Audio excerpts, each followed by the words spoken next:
meeny, miny, mo.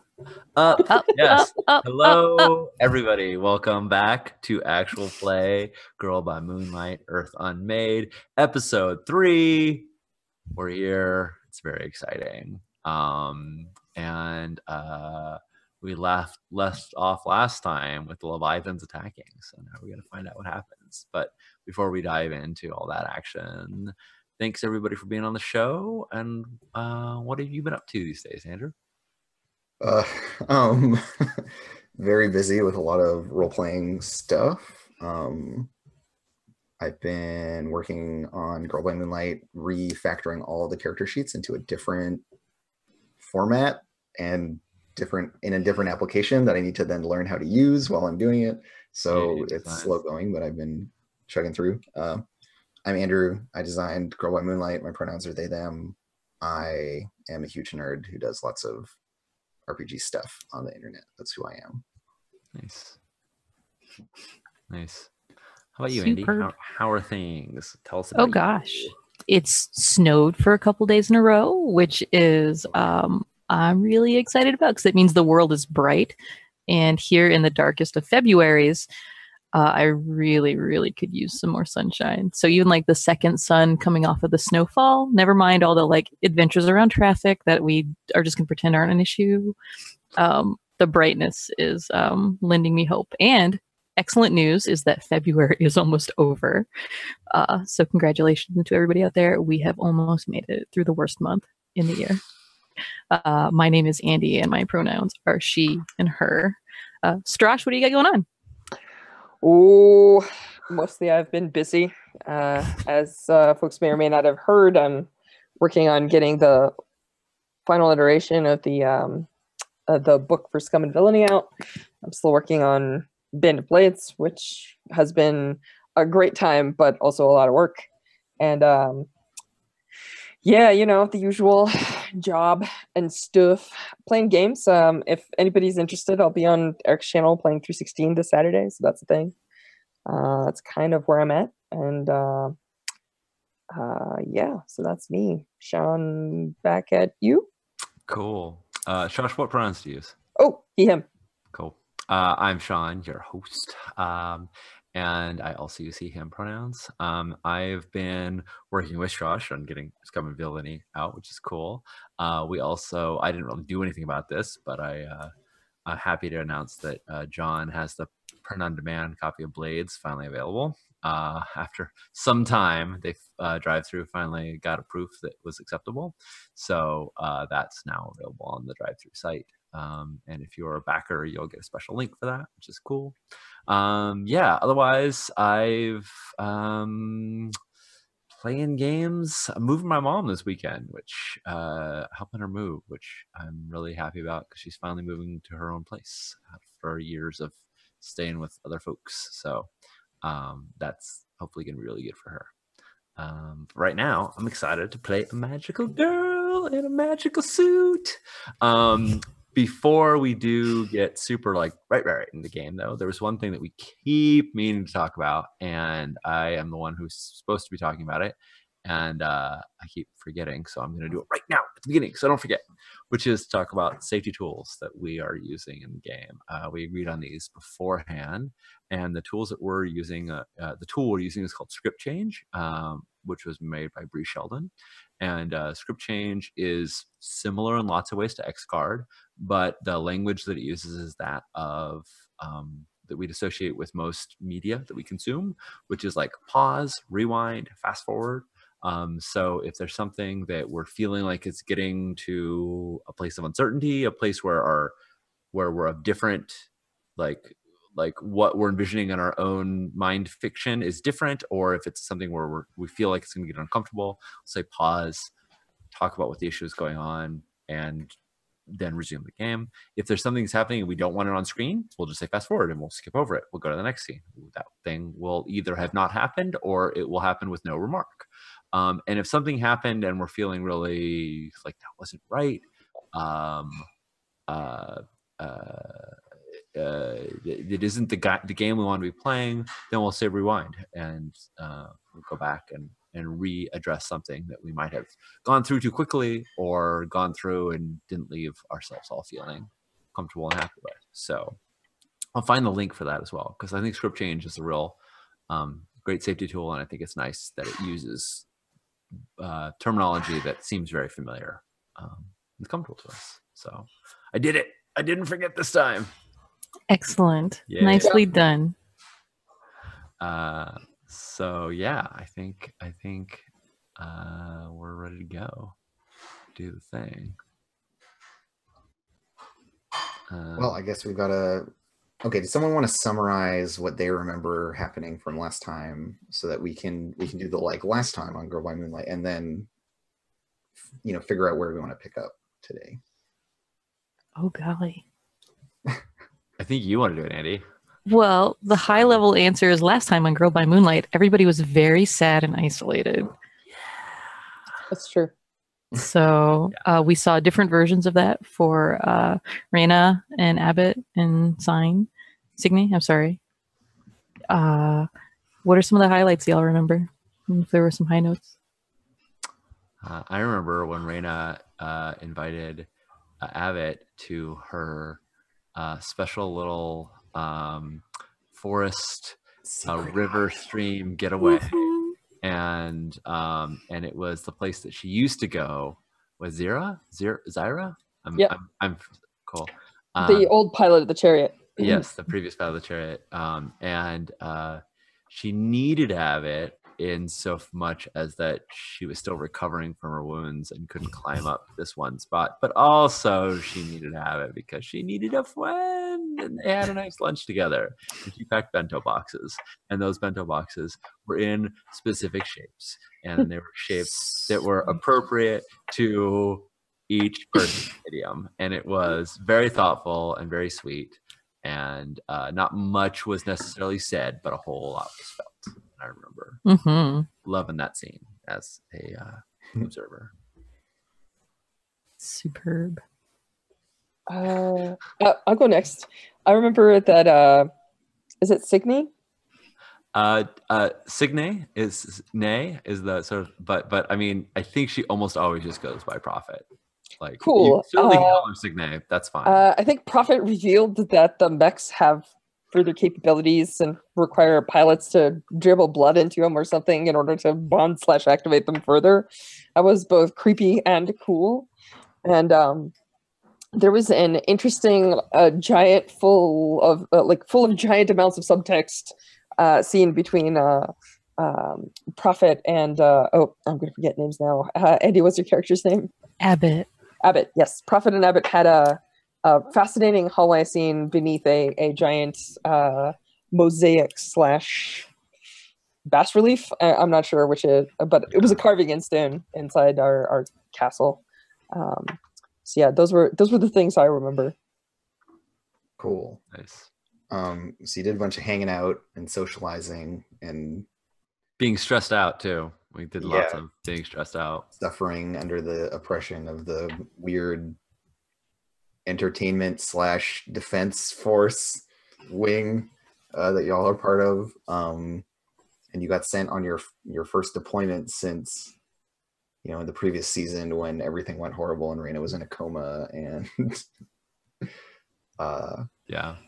there's a little bit that I want to since we talked about script change, I'm going to rewind all the way back to the last session, and I realized that the way I was describing Lost in Time, Prophet's ability was like a very physical, like very spatial description. I move through, I grab, I pull you out, but that's not how the ability really works.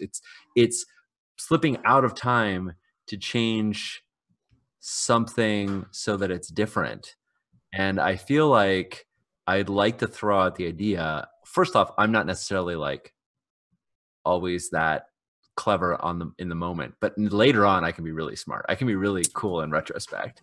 Yep. And I would rather, if this is okay in people's heads, that instead of her like diving in and pulling you out and doing all that stuff, that instead one of the things that Prophet did was when she was talking about the extra effects or the extra sort of capabilities of the engines, was that she revealed that Chariot has like these thrusters / vents that that exhausted all the water out of the cabin and also like shot Chariot up at the same time.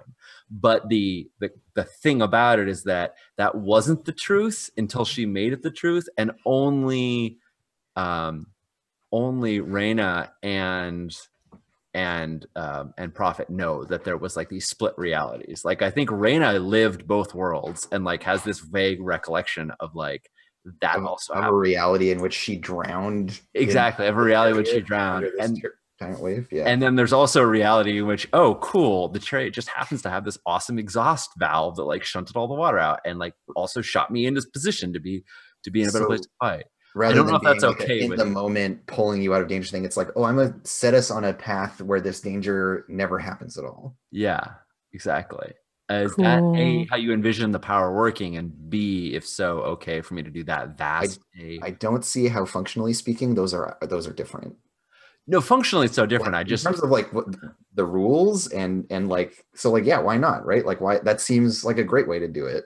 I think it's really cool that you're just like, and it's fitting your character's idiom too, that she's just like, oh, this was bad. Okay, no, we're just gonna, okay, no, this is. Let's just rewind time for a second. Because you've described her as being like really prepared for things and being very like anticipatory and yeah, but also very like reserved. And so I think that's a really interesting way to express that as well. That right, it's not this huge heroic action moment. It's the thing that happened in the past. Like a little nudge way back. Yeah, that's lovely. But I think it's also really important for Reyna to be able to like freak out at her about, why didn't you do this another time? So I want the people affected to still know about those sort of. Yeah, you have this like not just like, oh, nobody knows except for me. Like, is that cool with you, Josh? If we I'm totally down with it. Awesome. Okay. So yes. I'm trying to imagine what it'd be like to remember two separate series of events that occupy the same time. I think it'd be very confusing. Wibbly wobbly, timey-wimey stuff. Yeah, just like that. Yeah. Cool. I love I'm the okay with that. confusion. It sounds like, yeah, we're on board. Great. Cool. Because the very end of last episode, we were in this awkward pause after there had been some like actiony stuff and some pulling people out of time, and then this wailing howl of despair that gave pause to the giant chimeric cat things that y'all were fighting. Yeah. Of which there were two, one outside the barrier and one inside the barrier that was wreathed in fire. And there's still this massive wave that's going to crash onto the shore and destroy a bunch of like outbuildings and food stuff, like food manufacturing areas for the Bastion. So that threat is still imminent. Right. I think we've got like one more beat before that's just a foregone conclusion. Prophet is trapped outside. Yes. With there's these giant obelisks, these giant like earthen obelisks. There's 12 or maybe 13. There's a bunch 13, of them. 13 of them. Yeah. There are 13 of them. And they form a barrier that keeps the Leviathans out, usually. Somehow this one got through. Somehow one, well, it's sort of drilled underneath, I guess. But and yes, in the reweaving of the fabric of time, instead of being inside and with her allies, Prophet is now outside and next to this other Leviathan that looked like it was smiling in a not happy way. Although then it kind of got sort of remorseful when Abbott compelled them to understand the suffering that we're all sharing together. Yeah, they've been like caught up in this emotional moment. But maybe this has also given an opportunity for Reyna, our hot-headed ace pilot, to do a thing. I feel like it. So can you do me a favor, Andrew? Can you like set the scene a little bit? So like this is obviously the opening. We just had the previously on, and what is it? What do we see as the our like opening shot as the episode begins? I think it's like warning lights and klaxons and like muffled voices over radios. being like, what are you doing? Like, no, like the commander, Landgrave Hildar is like yelling at you through your radio to like murder these things that you're just like all standing around looking stunned with. Right. And so yeah, there's the one that has this like wreath of fire around it, that joined in the howl with the Hanged Man and Ipsos, that is inside the barrier. And Landgrave is like, Hildar is like freaking out about that because nothing ever gets in the barrier. It's really messed up. And yeah, maybe we have this shot of Reyna in the cockpit of the chariot. You've had this like weird time manipulation thing, having you feel somewhat disoriented by this. You have these weird like double memories, and they're kind of like resolving back into being a singular timeline that you're able to recall. And yeah, you're transcended, you're like on fire, you're like glowing white hot. You can feel the chariot is just like you're holding back the controls to keep it from like lunging at this thing and murdering it. Like it just wants to tear into things. And maybe also in amidst the noise and like chaos of it, there's the like hint of Zyra's voice, kind of like distantly, like, you know, like maybe she's distressed, maybe she sounds like she's in a couple places at once, but her ghost is in this thing somewhere, and signs of it are creeping in. Like the real fanboys of the show will be like, oh yeah, on frame 27 of the episode you can hear a tiny audio clip from season 1, you know, stuff like that. Yeah. Mm. And is the show, I feel like part of the show also is that there's like moments where the camera is like sort of has a split screen x-ray vision sort of thing, where like I feel like in that moment when, for instance, you were like howling with the things, like there would be the vision of the Hangman and also like a split in the middle with like a vision of Abbott as well, like showing her expression. And I don't know if that like feels right to you. Like split there's this very screening human, the pilot and the outside stuff. Yeah, because there's this very human element that isn't necessarily like the Hangman can't emote in the way that Abbott can, right? She doesn't have facial expressions in the way that she does. So I don't know, I love that idea. Right. So I don't know if we're also seeing now, like, you know, the chariot like ready, and then whatever Reyna is going on. Yeah, and Reyna's face as she decides what to do. Yeah. I think I think I actually like, usually with Transcendence, right, like me and the chariot kind of become one. And there is no separation, but I think I take a moment, right, like, and like I'm like holding the chariot back from attacking, and this is actually a severe change from season 1, right? Because like my character was very much the offensive type. I was always like overextending and being yelled at for like going too far and whatnot.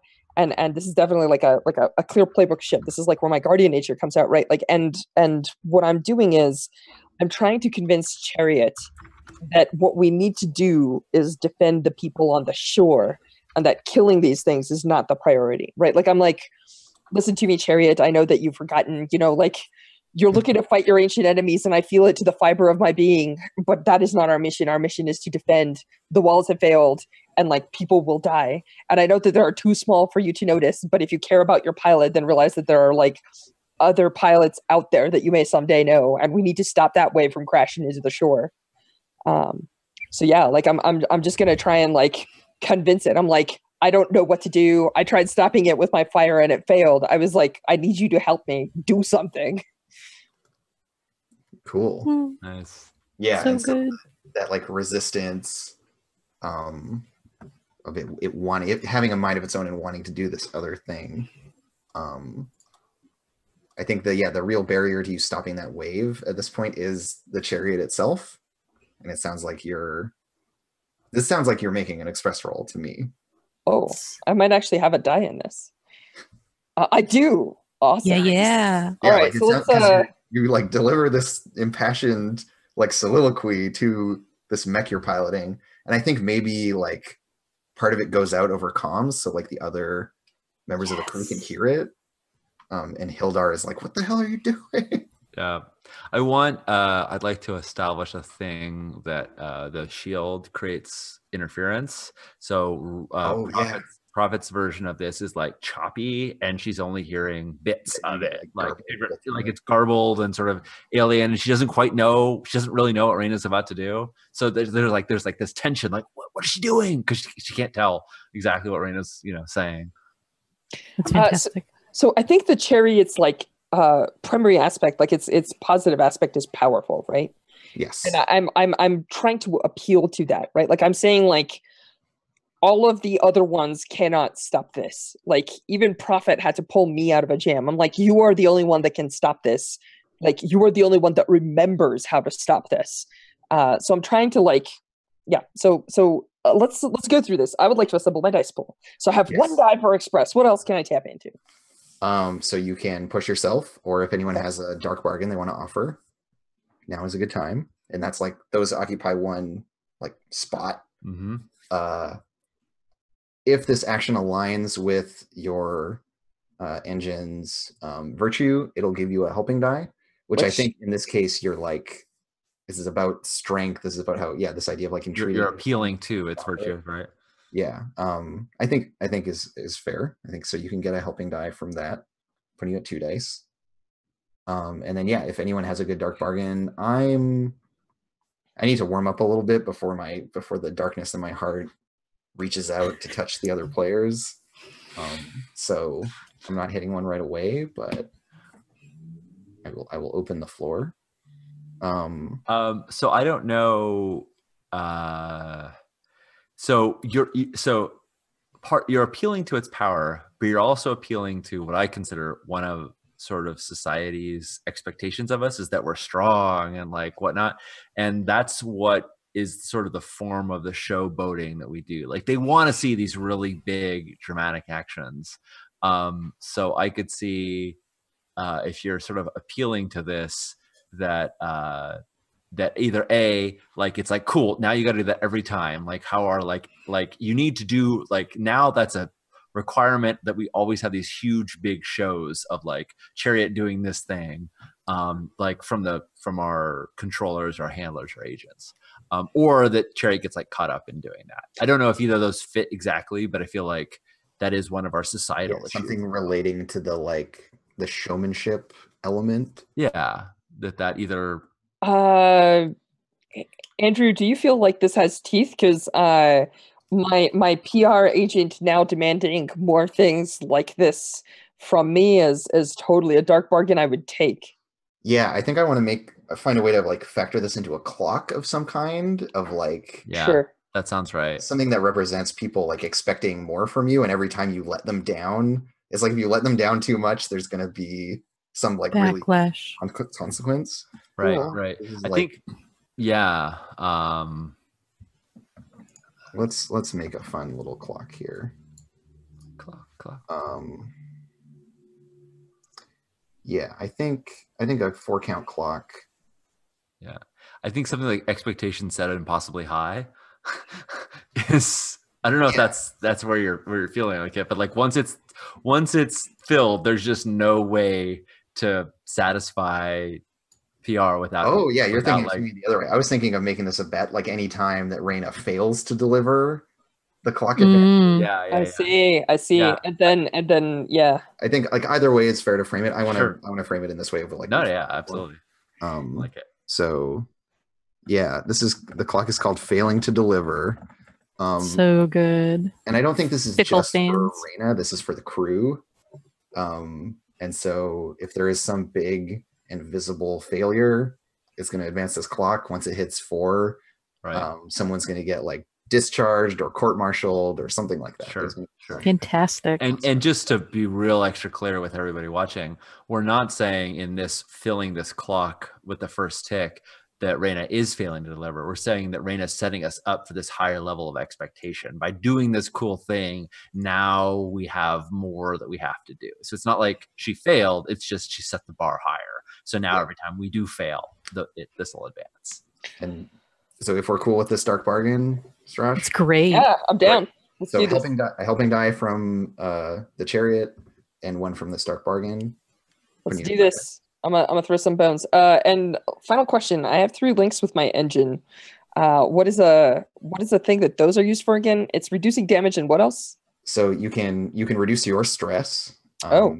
You can spend those to have it help you to have like your relationship with it give you like help in a moment, even if it doesn't make sense for it to help you. And if you were falling into eclipse and you rolled a 4 or 5 when you are about to go bad, that can save you as well. You can spend a link to bail yourself out. Awesome. I think I'm gonna hold on to that for now, and I'm just gonna throw my dice as they are. And, So in terms of position and effect, yeah, sorry, I that's the rolled the dice. standard. I don't think we needed to do anything particular. Yeah, like your words could definitely convince this thing.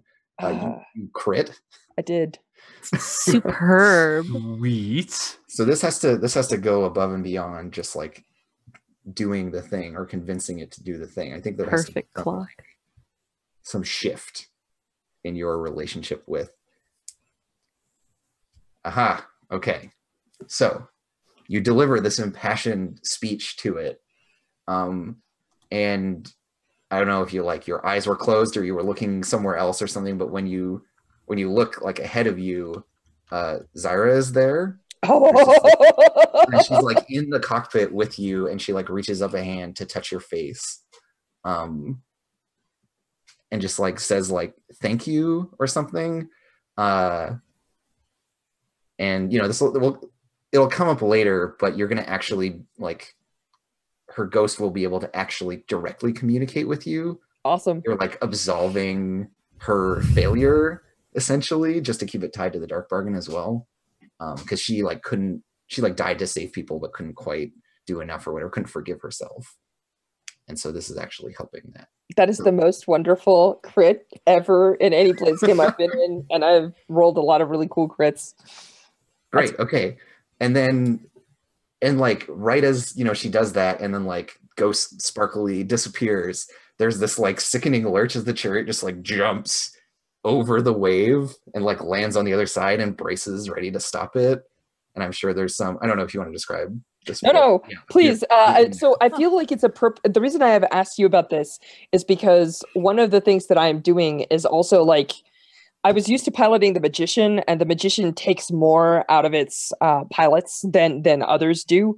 And what I'm doing is like, instead of basically just being devoured, I am like offering all of my energy, and I'm like, I don't know how to fight on a Titanic scale. Like usually I fight enemies, not waves that annihilate cities. And I'm like, So I'm asking you to describe it because you're almost taking like a stand-in place for the chariot, if that's it's okay. Like the chariot is acting instead of, so it like, it does, it leaps, and it's like, there's like suddenly like 4 G's of force on you, like and then lands with this like big shudder, and there's this moment of like exultant like feeling of power and strength that you get secondarily as it just like reaches out its hands, because it has 4 hands on the go, right, because of your early description. Standing on its 2 legs, and just like grabs the crest of the wave as if it were like a large like bar or something, and just like bends it over, and the water like distorts weirdly and starts like steaming, and the whole wave, as if it were like a length of rope, just like snaps and coils, and it like spins it into a whirlpool at its feet, and then like evaporates it in steam. And so like on shore there's rain and like debris and ash landing, and it's really weird and confusing. But then out in the bay you're just like standing there like rippling with power like steam and fire everywhere. I don't know, weird element-defying shit. I don't know. It sounds great. There's all sorts of cool elemental stuff. I dig it a lot. Yep, that's fantastic. Meanwhile,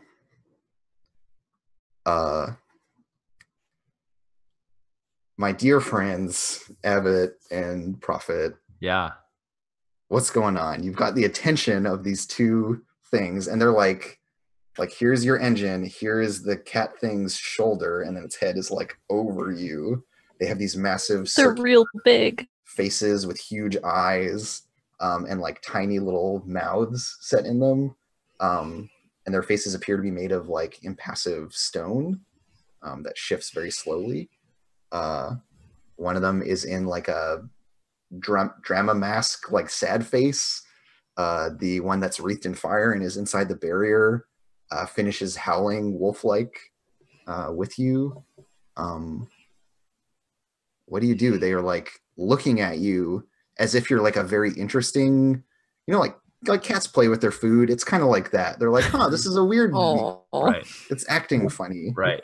The emotional beat that I took from Abbott's move was like two boxers that are like really, really tired after like pummeling each other, being like, okay, let's like the bit where they're like reaching out and like have hands on each other's shoulders to try to right. And they're like having to stop because they're so like tired. They're just exhausted, not even beat up. They're just so exhausted. They have to like lean on each other to breathe for a moment. And then they kind of get back up and keep punching each other in the face. That's what I think is going to happen, but I don't know. I'm not sure if Abbott is like has a follow-up onto that isn't the kind of and now more punching. The expected, that's my expected kind of next step. But I don't know, Andy, if that's going to crush the kind of direction that you were going in. The Ipsos hadn't planned ahead. Okay. She was sad and sad some more. And look, here's maybe they will. Yeah, there's no plan. And like it did work. Like they did respond as if they were also sad. Like it resonated with them. Right. And bought you some time, but they're still here to destroy everything. Yeah. I feel like I might be I think Prophet is going to step up to be the jerk here, or to be the aggressor here, because like great, okay. If that's okay, I don't know if you want. I think that's lovely, because at this point, Ipsos is like, okay, I'm real sad. Why do I have to stand here and think about like doing violence? That's where like Ipsos isn't real good at being a pilot. Well, Prophet says, and it comes crackled across the barrier. She's like, great, what's next? And then kind of looks at the spinning obelisk that we were right next to, and she's like, I guess we do our jobs, and I'm going to try with my 6 arms to grab the Leviathan and like wrestle it into place, so that when that like spinning obelisk, we get next to spinning obelisk and like smack it into it. Like I think it's stronger than I am, but I want to try and like the classic like fight on a car or whatever, where you're like putting their face into the spinning thing. Exactly. Yeah, I want to kind of smack its mask off with I don't think it is a mask, but that's the idea.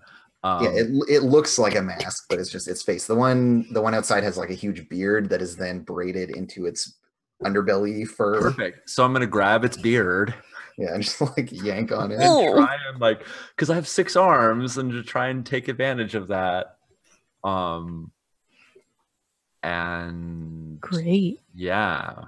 And I think I'm going to be like, Raina told me to be prepared for this and just like give it everything I have, which may trauma me out. I can't remember. I gotta look. Remember that you can spend links to push your stress down and stuff too? Yeah. So you can spend links to reduce your stress, or you can just keep butting up against your maximum.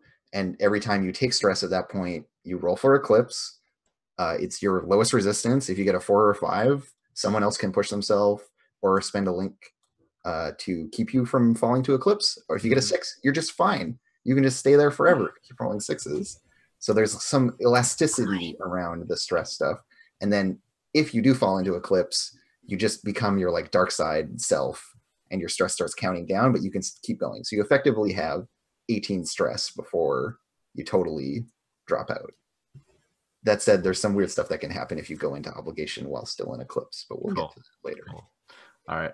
Awesome. Okay, so I have 8 stress. So I am 1 away from That's great. Calculated, very precise. Good job. Well, I didn't remember. I knew it was up there. But I feel like it makes sense. I'm trying to invoke the what's it called? It's not the virtue. what is the opposite of Oh, the the impulse of your engine. impulse of my engine? Yeah. Oh, I gotta re-update this. Because the impulse on the magician is cursed, and that it takes everything out of you. Yes. And that's what I'm going for, because this thing is way bigger than I am, and also this is not what Prophet is good at.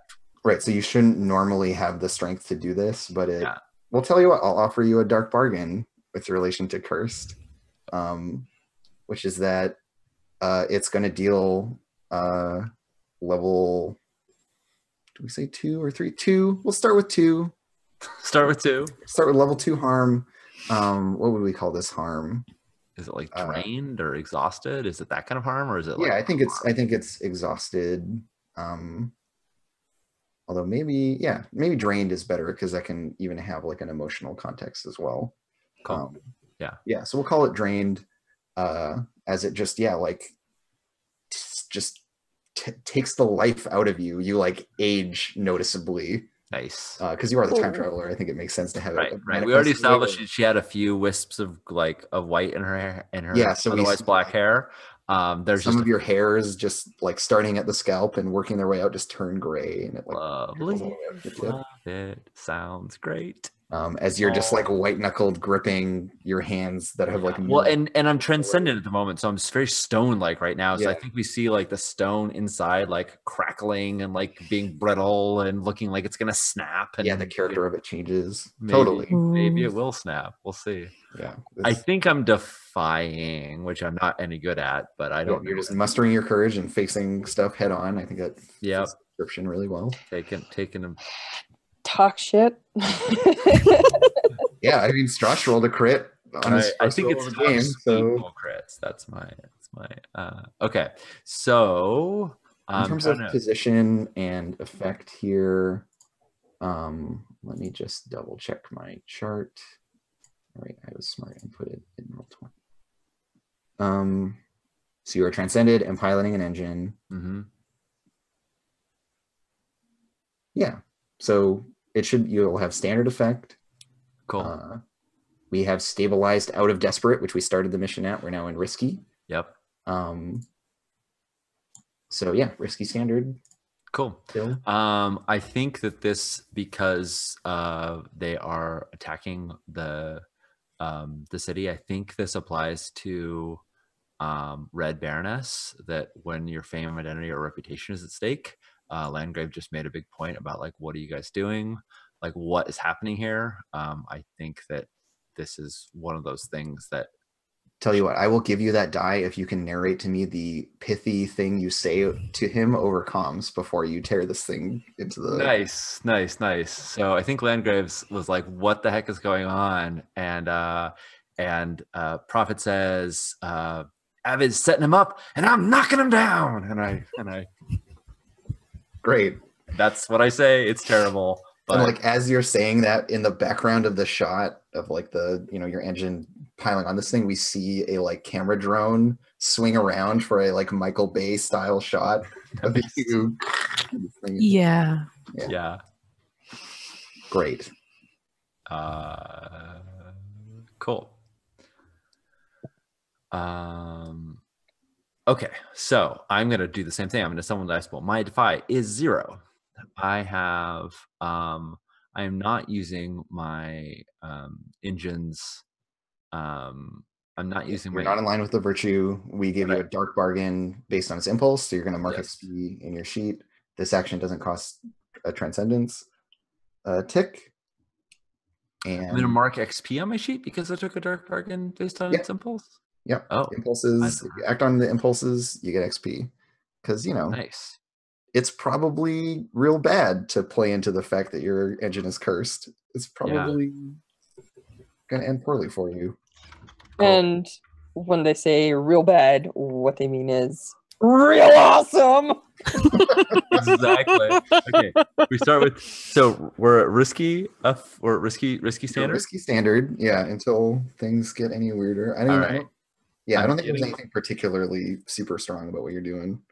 No, I don't think so either. I'm transcendent, but I think fighting a Leviathan, so that gets you kind of like on a completely even footing with right. So I'm getting a bonus die because I'm pushing. Yeah. Oh, I can't get a bonus die because of Dark Bargain because I think I'm not pushing. I said I was pushing Yeah. myself, but I But think the push is the Like a harm. Dark Bargain. Yeah. So I'm taking the bonus die from Red Baroness. I'm taking the bonus die from Dark Bargain. Dark Bargain. And the only other way I would get a bonus die is if somebody was helping, and I don't think anyone can because I'm out. Unless anyone can spend a link with you, because that is like free help. Right. I don't have any links written down. I think that's because you gave them to other folks. So those other folks spend them to help you now, basically.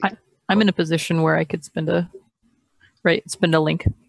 Yeah. To be helpful. And so here, to loop back, when it comes to links, do they what's the time? Do they expire? Do we rack them up? They expire at the end of the mission. So you may as well, if you got them, you should use them. Yeah. Okay. Yeah, I thought I vaguely read a thing in passing where it's burn them. Great. Basically, the design theory on this is just, it's like every episode is like a little self-contained module, and then we reset.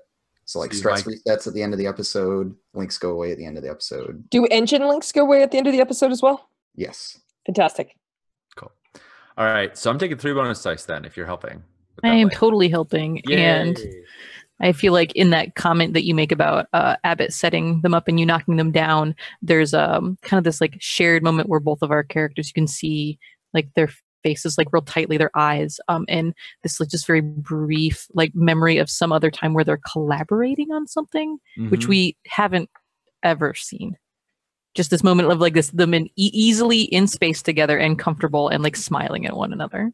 Like, wait, we're working together? That's weird. Yeah. That happened. So there's that beat, I and on we go. And then I clicked the things. Yeah. And I didn't crit, but I did succeed. It succeeds. So I saw that 6 in green, and I was like, "Does that mean it's a crit?" But it's not. It's just a 6. So yeah, as you described it, you were like grabbing hold of its beard and like dragging its face into this thing, and I think its eyes are like permanently open. They're these like perfect orbs, but to show surprise, there's like they change color, originating at the middle, and like as if their like pupils were dilating, so they go like white and then red. The face changes to look kind of angry, but that's right as you drive it into this rotating obelisk, and there's this horrible like stone on stone grinding sound. You pull out chunks of its hair. It's yowling in pain. Everything's like vibrating with this scream that it's unleashing. You're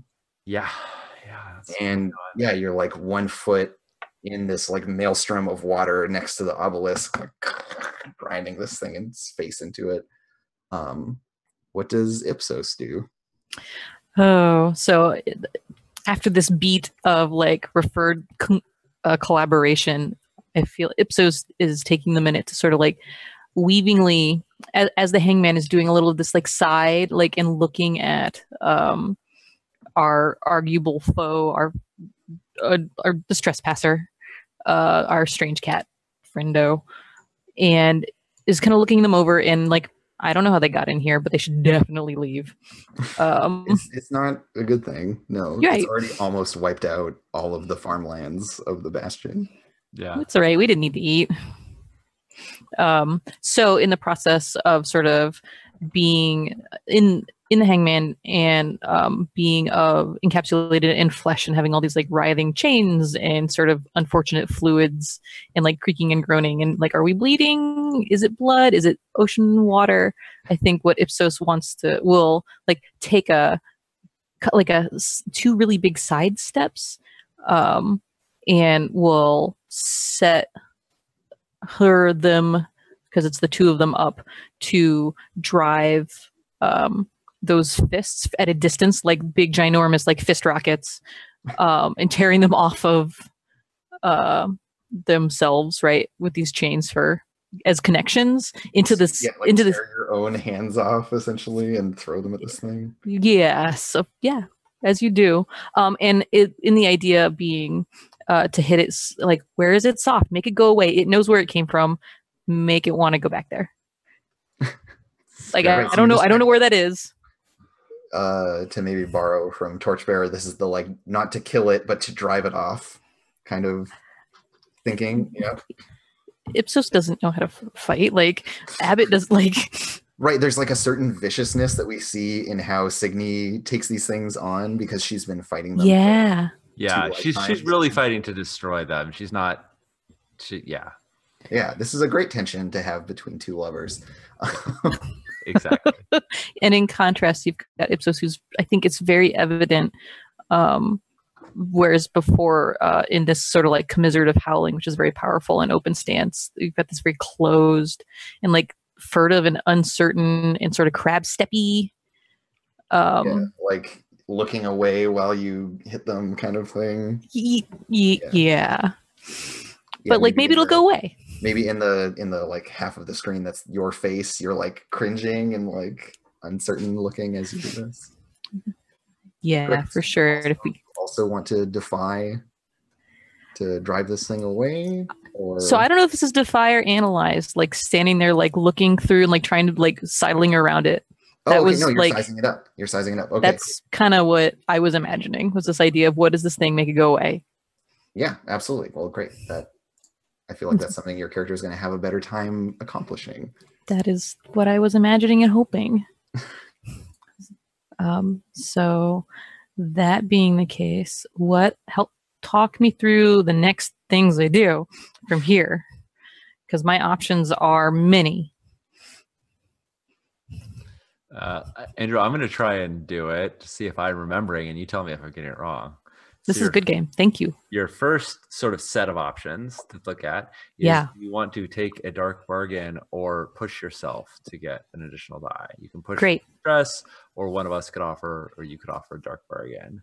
I'm real pleased to push because I have not burned through. I've been I've taken 2 stress thus far. Oh, well then, yeah. So Blow how about a little bit more? Yeah, so spend that 2 stress and you're going to get a bonus die. Oh no, we just Great. lost Andrew. Uh-oh. I'm sure Andrew will come back. We can just keep talking In the about meantime, I apologize, everybody. You're getting half a Strash. Strash, you're getting the effect of like we were just talking about the split screen. So it's I'm seeing it. It's 1/2 Strash on one side, 1/2 on the other. I could fix it, but then as soon as I fixed it, when Andrew came back, it would unfix it. So we're just gonna leave sit Strash. tight. You're very An agile owl for a second. So good. Congratulations. I'm gonna guess that Andrew was dropped, but just in case, I'm gonna get the link, which I accidentally sent to chat. Whoops. Thanks. Whoopsies. Yeah, it's all right. It's all right. Everyone wants to play. No, someone else want to just join? Take over. All right. I can see Andrew's typing. Okay.